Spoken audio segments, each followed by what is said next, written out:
Hi, we're going to take a look at a minuet by Alexander Reinagle. He is an English composer that was born in 1756, the same year as Mozart.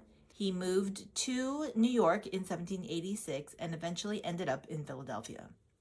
Interestingly enough, he was a composer and wrote music for George Washington's inauguration. So this is a minuet. It's in the key of G major, and typical of a minuet, it is in 3/4 time. So it has a nice triple meter pulse to it. It's going to go 1, 2, 3, 1, 2, 3, and keep that pulse throughout. This piece is also in one position. It stays your hand. Once you set your hands in a specific spot, it stays put for the entire song. So that makes it easy and great for beginners to learn. The right hand starts on a D, and that's the D an octave above middle C. And you're going to start with your pinky on that note.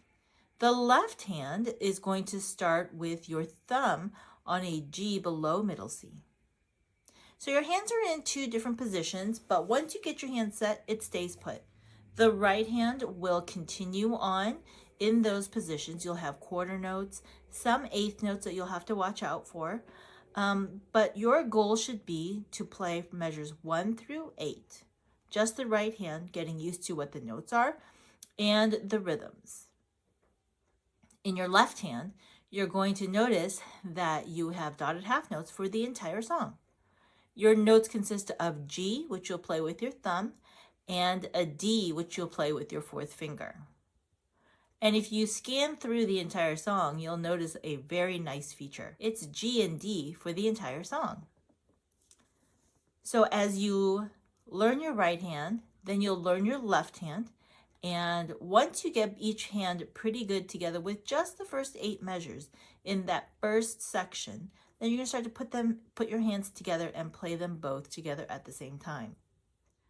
If you haven't played with both hands together very much in a song like this, you'll want to take it one measure at a time.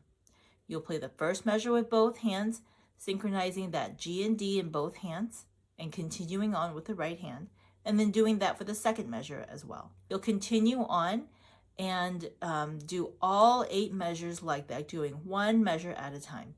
If you struggle with any of the measures, just keep repeating it until you feel really comfortable. After you get the first 8 measures, then you'll go through the second part of it and do the same process.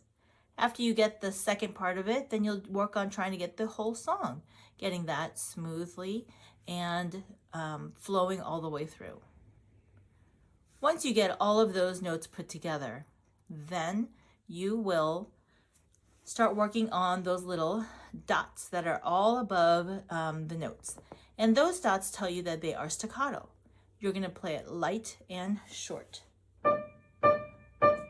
like that. And then you'll also add the dynamics. There is a MP at the beginning, which tells you it's moderately soft. When you get to the second portion of it, you will play the second portion of it softer. It'll start out piano in the second line, and you'll work on that second portion of it at a softer volume level. And you'll see in the last line, it starts to get louder with the mezzo forte, which means that it's going to get louder and be stronger there at the end. I like to add a decrescendo at the very end of the song, just so that it has a nice, gentle release at the end. So consider putting that in.